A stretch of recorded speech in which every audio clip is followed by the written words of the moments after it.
the combination of the 4 years under the previous administration, combined with the pandemic, combined with the death of George and Ahmaud and Breonna and other martyrs, I think all of those have sent a wake-up call.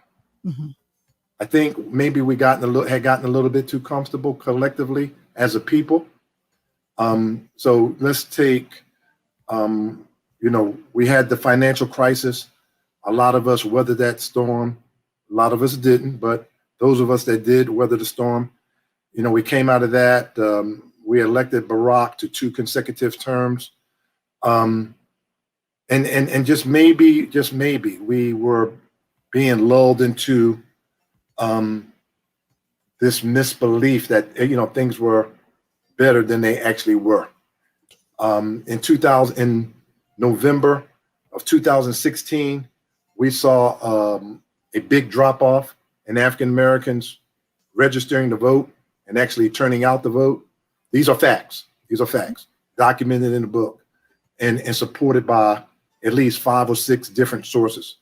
African American votes dropped off, as well as people of color in general, and so we ended up with what we ended up with. And then, of course, and then we saw how that administration handled the pandemic, which contributed to a lot of unnecessary deaths. And then we had the summer. So I think it's a wake-up call, and I think the evidence that it woke us up was the 4 hours, 5 hours we saw people standing in line during the pandemic before they were double vaccinated to vote. Mm-hmm. They realized that you just can't. You have to show up, and this is a fight. What's the scripture says? You have to put on the whole armor of God every day. Every day you have to do that. Mm. And so I think it was a wake-up call, and I think we're going to be better off for it in the long run.